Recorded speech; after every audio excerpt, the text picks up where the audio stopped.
It's Friday, September 13th, 2019, and this is the Pro and Con Show, and I'm your host, Michael James Ott. Friday the 13th, unlucky day, supposedly. So I got a bit of a cold, hence wearing a little bit of a jacket, feeling a little bit of a chill, got a little stuffy nose. I apologize if I sneeze or something at some point during the show. So again, Pro and Con Show, so really encouraging everybody to be open to the whole truth, right? The pro and the con, the good and the bad, the for and against. And, I looked through a lot of the news.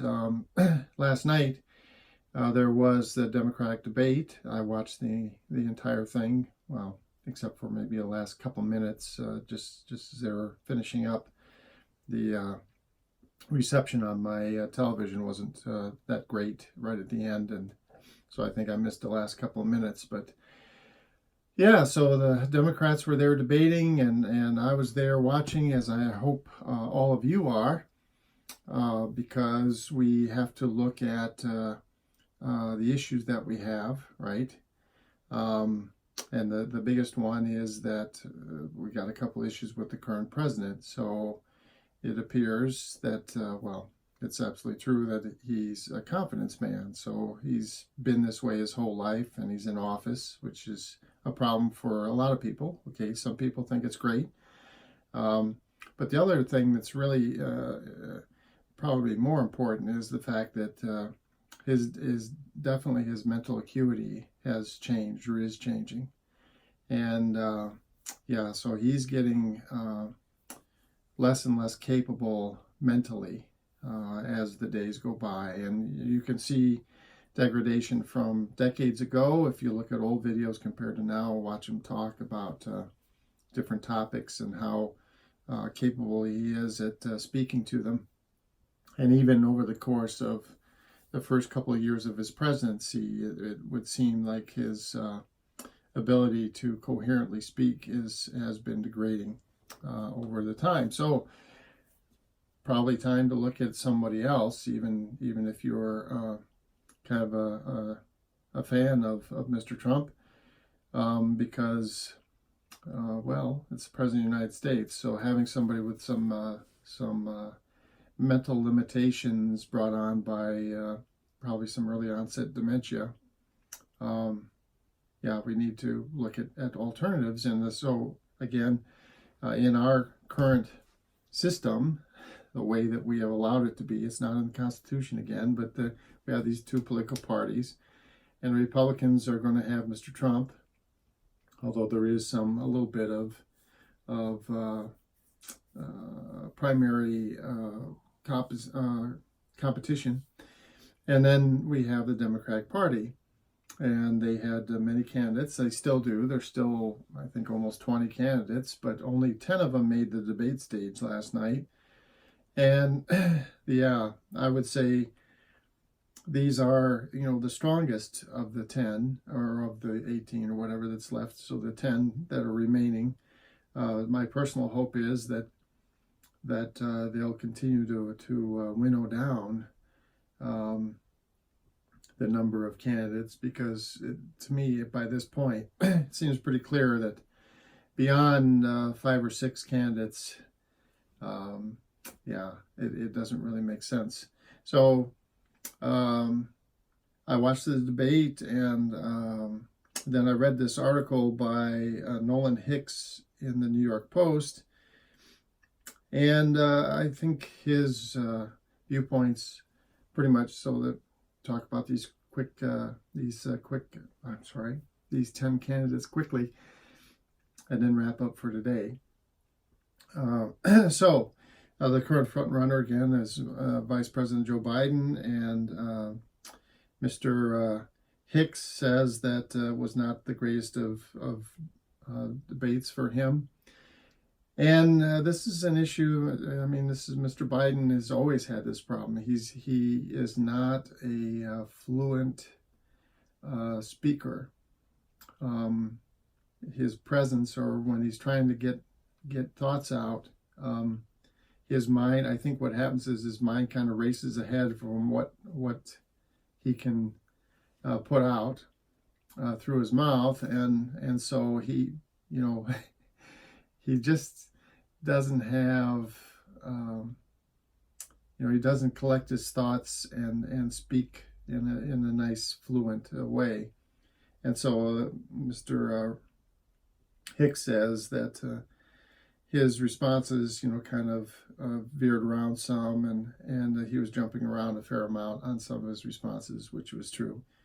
Mr. Sanders apparently had been talking a lot in public. His throat was quite rough. It sounded like he had a frog in his throat. And he did an okay job, but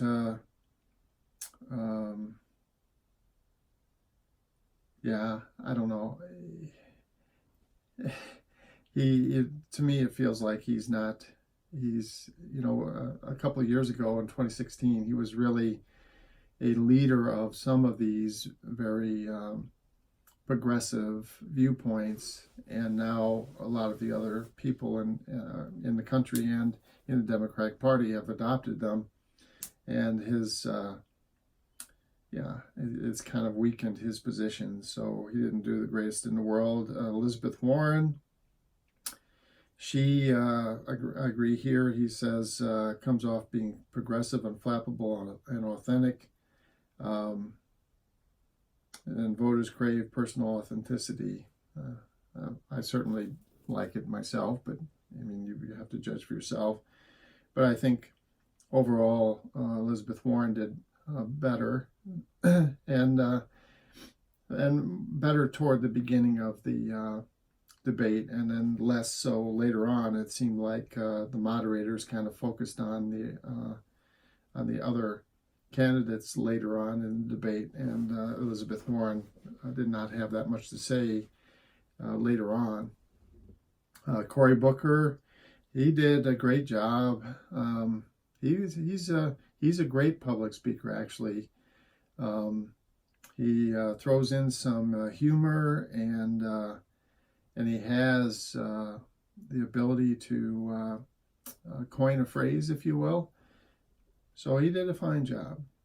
And yeah, from the standpoint of public speaking, he did a fine job. I think Pete Buttigieg is another person on here.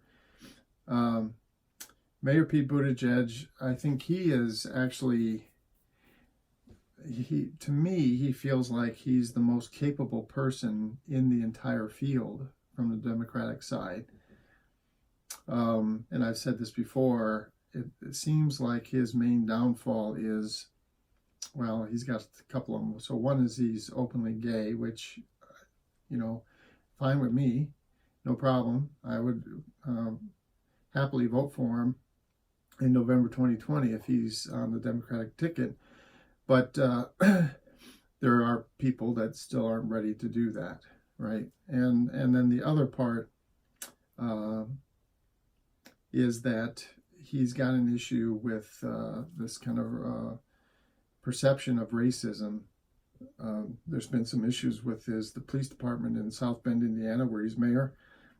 And yeah, I don't know whether it's, you know, how true it is. And I think over time, I think he's going to resolve that and gain the confidence of minority voters in this country. But at the moment, yeah, he's struggling with that, and I don't think he's going to overcome it for this particular race. Kamala Harris, to me, she seemed like she was kind of nervous. I don't know, there's something about her voice and she's speaking. She had a couple of okay points, but I don't know, there's just something, she just doesn't exude confidence in what she's saying, and it causes you to not really appreciate her and what she's saying, and how truthful it might be, or authentic. Andrew Yang, he's an entrepreneur and wants to give $1,000 to everybody every year, or every month of every year.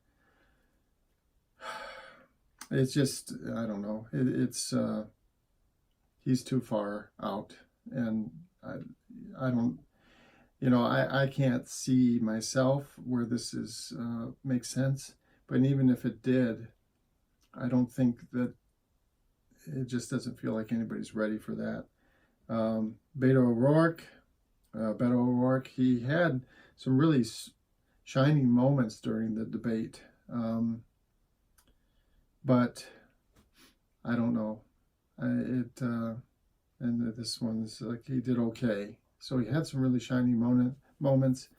At one point, he was very animated about talking about getting rid of assault rifles. And this was actually a very strong moment for him, I thought, in the debate.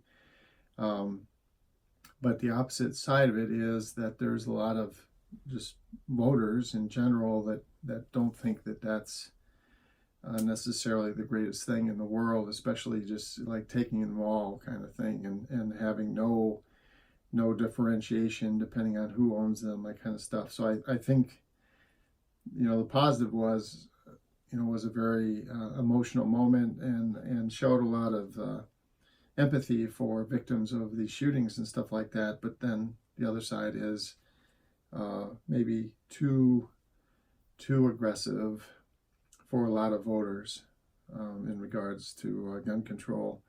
Julian Castro did a nice job generally. The one major thing where it would seem like it was a gaffe was he actually started questioning Mr. Biden about his memory, because he had said something about Medicaid or Medicare for all, and Julian Castro said, "Well, you said that people, wouldn't be automatically enrolled in this or would have to pay if they couldn't afford it or whatever." And Mr. Biden did not say that. He actually said that if you were in a certain income bracket or whatever, that the Medicare for all would be, or Medicare would be provided. And so Julian Castro acted like he had flipped or whatever, and he hadn't. And so this was kind of a mess. And then Amy Klobuchar, she appears to be a very solid person, and she's right on some of her points about doing things more practically and doing some practical things on the way to maybe a future ideal state kind of stuff. So, I mean, she does fine, but you just don't get a sense that she's as strong and evokes the support that some of these other candidates do. So I think she'd make a fine president, to be honest. In fact, let's go through the list here. Joe Biden, I don't know. I mean, I think these other folks would make a better president than Joe Biden. He's got too much history and he stumbles too much. I don't know. Bernie Sanders, I think, would make a decent president, but he's I don't know. I think there's a lot of voters that would be disenchanted with him that are not progressives, if you will. Elizabeth Warren, I think she is going to make a good president if she gets elected. I think she is going to moderate some of her views for the sake of the country, so that'll be a good thing. She's very pragmatic, it seems like. So she'll aggressively attack some of the issues that we have, but I think she'll moderate some of the viewpoints for the good of and the appreciation of everybody. Cory Booker, he's I think he'd make a good president. He's a very strong leader, seems to. Pete Buttigieg, again, pretty good. Kamala Harris, be okay maybe, but again, from the standpoint of having that, or at least the feeling, or when you watch her, it just doesn't seem like the self-confidence is there. And maybe that's just an artifact of just the way she speaks and stuff, and maybe she can't help it. But to me, that's how she comes across, as being, not the most gifted as far as, kind of flowing that confidence out to the people that are listening to her talk. Andrew Yang, no, I don't believe in his things. And then Beto O'Rourke, I think Beto, good representative or senator, but president of the United States, no, he's made too many errors in judgment over time, and he feels like he's like anointed to be president of the United States. You know, the people who would be king. Julian Castro, yeah, pretty good. So I think he would make a good president. And like I say, Amy Klobuchar, I think she'd make a great president, or a very good one. Like a very much smarter and more adept George Bush, the second one. So not the greatest public speaker necessarily, but I think somebody that would really do solid work in the office if she were given the chance.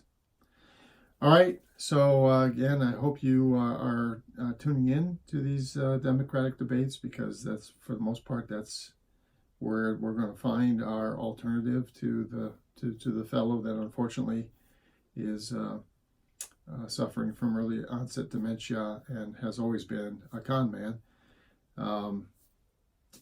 So let's figure out someone that's going to replace him and go for a better thing is my viewpoint anyway. So for the Pro and Con Show, I'm Michael James Ott. This is Friday the 13th. Friday, September 13th, 2019. Until the next show, bye for now.